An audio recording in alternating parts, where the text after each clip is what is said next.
Good evening. I am Josephine Oluyole, and reading with me is Afolakemi Akombi. Good evening.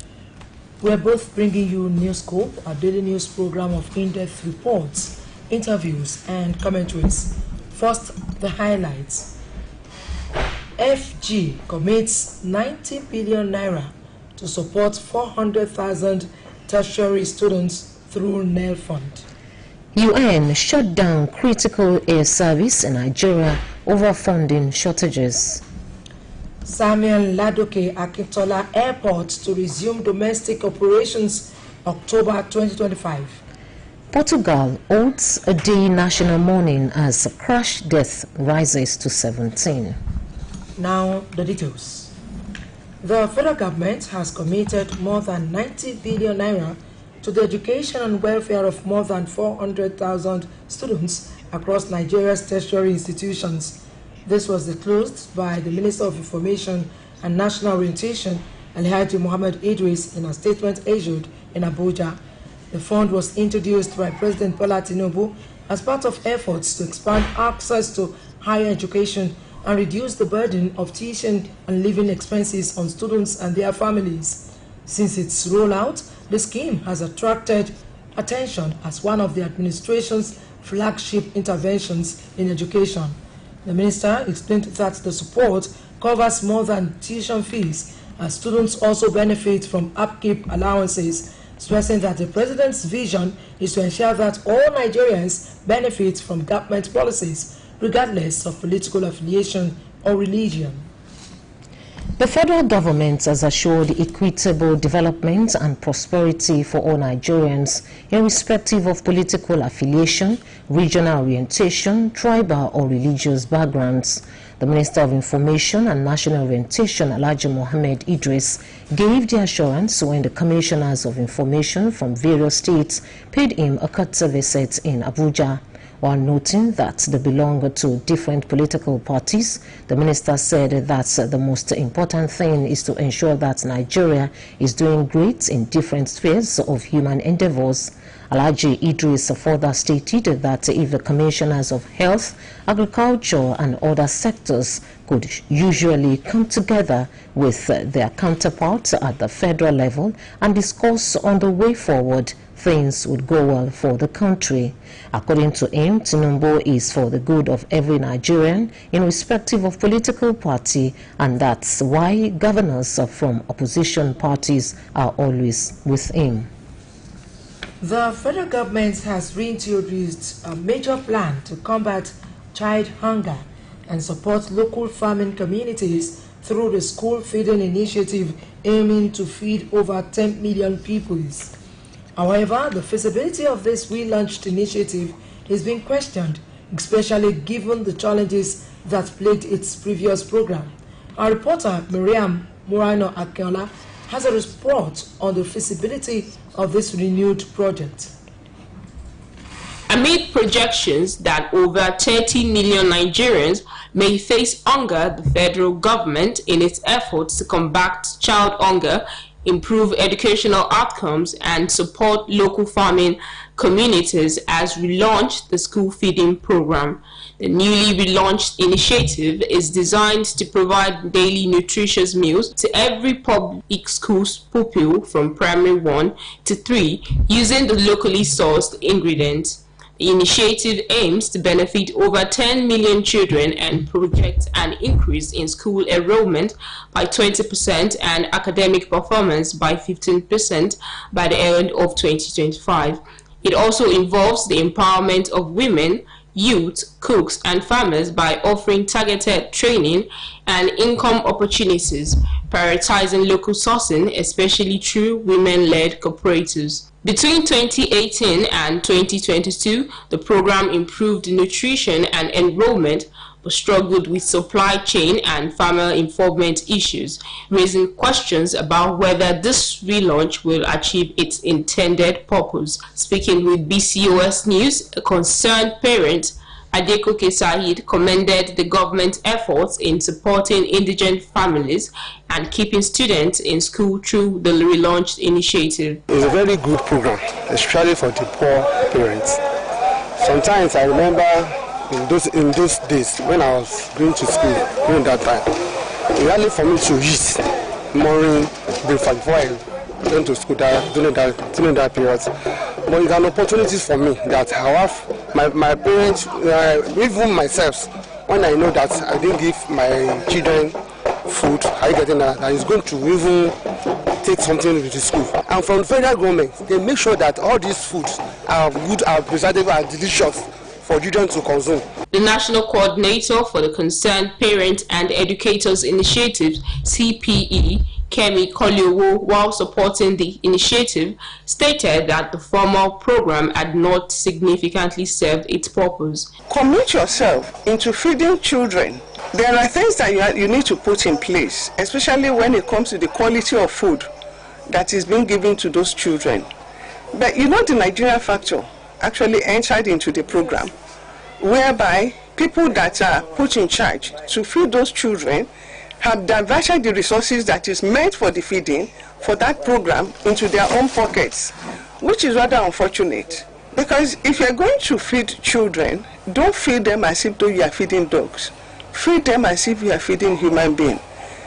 Unfortunately, not only were they being given food as if they were begging for it like beggars, the quality of food that is being given to them is not good at all. She urged the government to establish strong supervision for the initiative, engage passionate workers rather than making politicized appointments, ensure workers are adequately compensated, and encourage citizens to act with integrity. If you're going to feed a child, let there be a kind of dietary analysis by dietitians.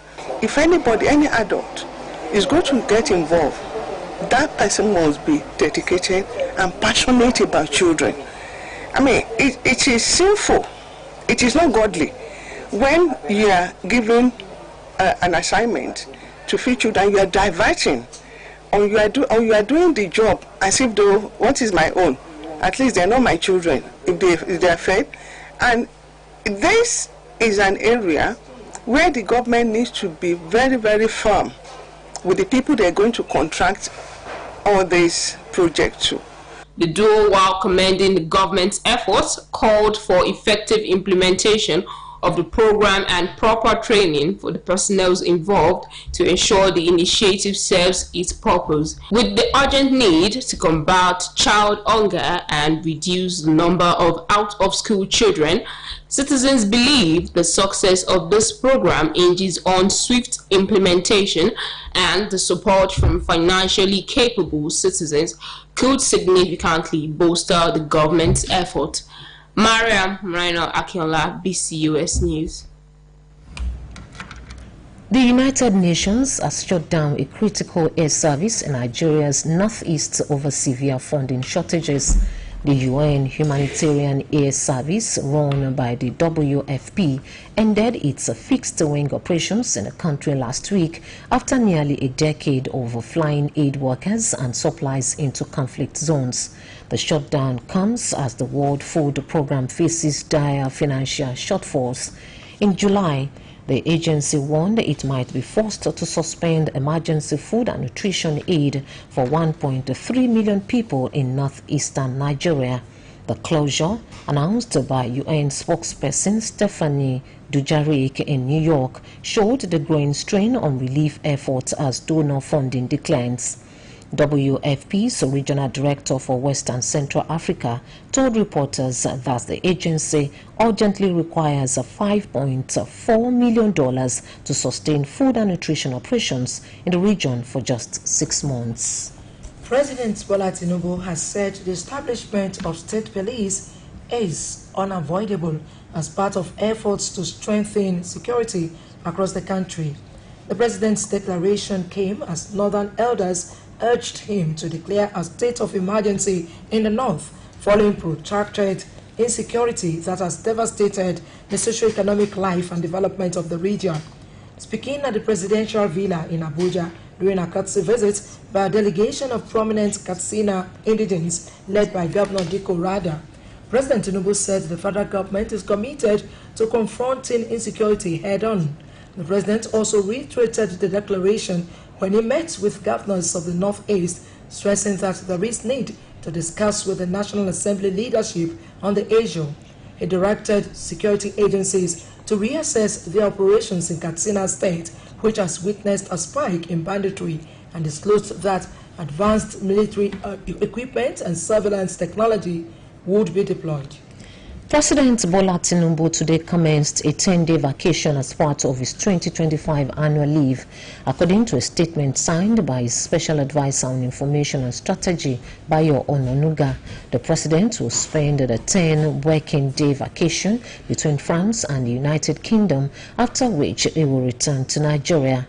However, the statement made no mention of Tinubu of transmitting a formal letter to the National Assembly as required under Section 145(1) of the 1999 Constitution as amended to enable Vice President Kashim Shettima to act in his absence. It was gathered that in October 2024, he spent over 2 weeks in the UK and France on a similar working vacation without a formal handover.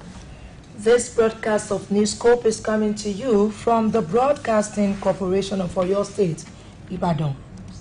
Samuel Ladoke Akintola International Airport, Alakia, Ibadan, which has been undergoing extensive upgrades and reconstruction, is set to resume domestic flight operations by October 2025. The chairman of the airport committee, Mr. Bimbo Adekambi, disclosed this while speaking with BCOS reporter Bumisola Adebayo during an assessment of the ongoing upgrade work at the airport. Here are the details. Samuel Ladoke Akintola Airport, Alakia, Ibadan, is currently undergoing a massive upgrade with the construction of an international terminal, international runway and tarmac. Oyo State Governor Engineer Seyi Makinde on September 18, 2024 flagged off the upgrade of Samuel Ladoke Akintola International Airport, Alakia, Ibadan, as part of efforts to position the state as a regional economic hub. The landmark project in the aviation sector is fast taking shape, with construction works progressing at a rapid pace to meet the mid-2025 completion target. During a visit, B-Series crew observed ongoing construction, including the perimeter fencing on both sides of the access road leading to the airport. On arrival at the airport, B-Series news crew also observed the extensive construction of the new international terminal, which is projected for completion by mid-next year. Meanwhile, work on the international runway and tarmac, designed to meet global aviation standards, has reached the final phase, with only a few finishing touches remaining. Speaking on the progress, the chairman of the Airport Upgrade Committee, Mr. Bimbo Adekambi, highlighted additional world-class facilities in the pipeline. He noted that the upgrades aim not to only bring to the airport up to international standards, but to also transform it into a hub for relaxation and tourism. Our airport, is going to leave a large carbon footprint because it's a big airport, and we are going to be receiving wide-bodied aircraft as well. So even the construction of the airport itself, the terminal, is in line with best practices. The lighting, the water, the usage of glass and everything is, it takes account of carbon footprints and the sustainability of the energy.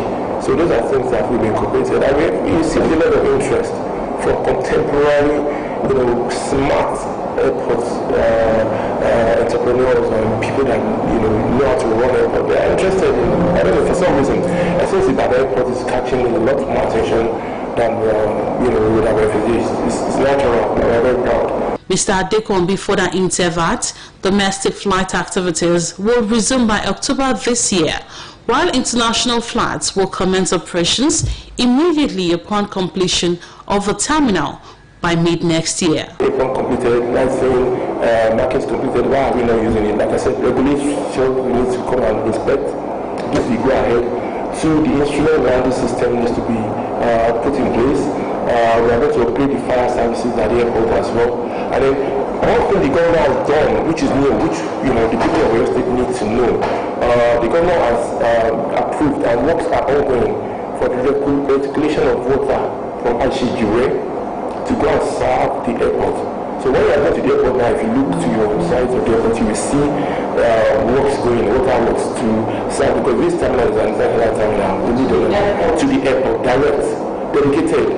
So all these things that the government is doing, I mean, these are things to be celebrated. The government is doing a lot of work, on these upgrades. Promises have been made, promises have been kept. During the BCOS visit to the airport, Oyo State Governor, Engineer Seyi Makinde, made an unscheduled inspection visit to assess the level of work. Even though he declined comments, the fact that the governor is on leave and yet committed time to inspect the project is clearly an indication of his commitment to the success of the airport upgrade. If these developments, Oyo State would definitely be a destination for commercial and social activities, and this will in turn boost the internally generated revenue. All kudos to the People's Governor, Engineer Seyi Makinde. This is Bimsola Adebayo reporting from Samuel Ladoke Akintola Airport, Alakia, Ibadan. The Eleruwa of Eruwa, Oba Samuel Adigbola and other traditional rulers from Ibarapa area of Oyo State have paid a courtesy visit on the Olubadan designate Oba Rashidi Adewolu Ladoja. Staff reporter Adebayo Abdurofi was at the Bodija residence of the monarch.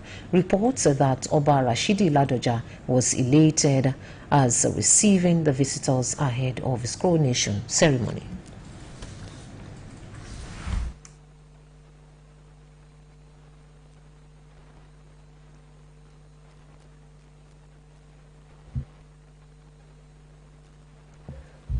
The Bodija Ibadan residence of the former Oyo State Governor and Olubadan designate Oba Rashidi Adewolu Ladoja has been receiving visitors from all walks of life since the passing of his predecessor, late Oba Owolabi Akinloye Olakuleyi, Ige Olakuleyi I, receiving the traditional rulers from Ibarapa land.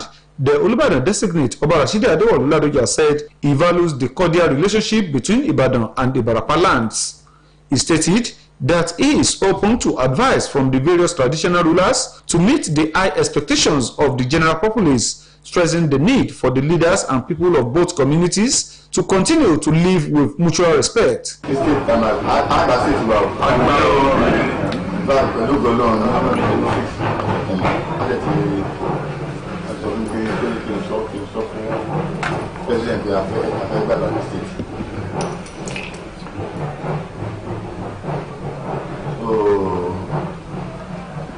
My case only one state, Nigeria. I said no. Everybody, co-parent, we go to at the government in New York, at the others in New York. Only no. Not just so people pulling at the most the visiting monarchs, while speaking through the Eleruwa of Eruwa, Oba Samuel Adegbola, the Onilala of Lanlate, Oba Sunday Oladejo, and the Olu of Igbora, Oba Jimoh Titiloye, commended Oba Rashidi Adewolu Ladoja for being upright at all times and circumstances, noting that the people's love for him is a testament to the integrity he upholds. Ibadan Ibarapa has been one, and we shall continue to be one. So Ibadan is part and parcel of the joy which our Olubadan is now swimming in. He's swimming in the pool of joy, in the pool of happiness, and we are happy to rejoice with him. We are happy to be part of his joy. And we expect that the coronation date will come in peace, and we shall all enjoy it. The Oyo State Commandant of the Nigerian Security and Civil Defense Corps, NSCDC, Augustine Padonu, who also paid visit on the Olubadan designate, assured of the collaborative efforts of security agencies at ensuring the safety of lives and property of the people ahead, during and after the coronation exercise. The entire security architecture of Oyo State, we are all prepared to receive all the visitors and to keep them safe and for them to return safely to their respective destination. everywhere has been beefed up. All the security agency heads, we had meeting with the governor and SC on security to beef up the security for that day. The Ashipa Olubadan, Oba Amidu Ajibade, joined the Olubadan designate, Oba Rashidi Adewolu-Ladoja, in receiving the visitors. Adebayo Abdurrafi, BCOS News. The Federal Ministry of Environment has issued a flood alert for 14 states, warning that 43 locations across the country may experience heavy rainfall that could lead to flooding between September 4 and September 8, 2025. The alert was issued today and signed by the Director of the Erosion, Flood and Coastal Zone Management Department, Mr. Usman Bokani. The warning comes as the country grapples with the dual challenge of climate change and inadequate drainage infrastructure, making many communities vulnerable during the rainy season. The affected states and locations include Ebonyi, Cross River, Kano, Zamfara, Taraba, Abia, Yobe, Plateau, Borno, Imo, Niger, Sokoto, Kaduna, and Akwa Ibom states. Mr. Bokani noted that the government had agreed on a joint monitoring and evaluation mechanism with the Chinese embassy. The Economic and Financial Crimes Commission, EFCC, has urged Nigerians to imbibe the culture of transparency and accountability to fully eradicate corruption in the country. EFCC Chairman Mr. Oluyole made the call at the 12th Annual Conference of the Association of Communication Scholars and Professionals of Nigeria in Ifuru Delta. Represented by the Assistant Commander and Head of Public Affairs, Benin Zone Directorates of the Commission, Mr. Williams Osegali. The Commission's chairman said that good governance could be attained if all citizens collectively play their roles. Mr. Oluyole appealed to the media to desist from glamorizing corruption and to help change the narrative by stepping up advocacy against corruption. The anti-graft chairman reiterated the Commission's commitment to eradicating corruption and economic and financial crimes in the country. Portugal held a day of national mourning today as the death toll from the derailment of one of Lisbon's iconic funiculars rose to 17 people with 21 injured. The accident on Wednesday evening in one of the capital's most popular tourist spots saw the Yellow Gloria funicular veer off a steep stretch of tracks near Liberty Avenue and crashed into a building. At least 11 foreigners were among the injured: 2 Germans, 2 Spaniards, and a French woman, an Italian, a Swiss national, a Canadian, a South Korean, a Moroccan, and a person from Cape Verde, emergency services said, updating the death toll, which previously stood at 15. The identities of the victims were not immediately available. 15 people, 8 men and 7 women, were killed instantly, and 2 people died later. The German Foreign Ministry said its Lisbon embassy was working with local authorities on identifying the victims.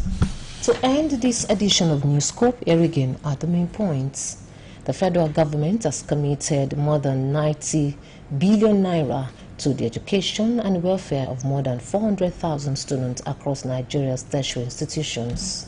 The United States has shut down a critical air service in Nigeria's northeast over severe funding shortages. Samuel Ladoke Akitola International Airport, Alakia Ibadan, which has been undergoing extensive upgrades and reconstruction, is yet to resume domestic flights operations by October 2025. And Portugal held a day of national mourning today as the death toll from the derailment of one of Lisbon's iconic funiculars rose to 17 people with 21 injured.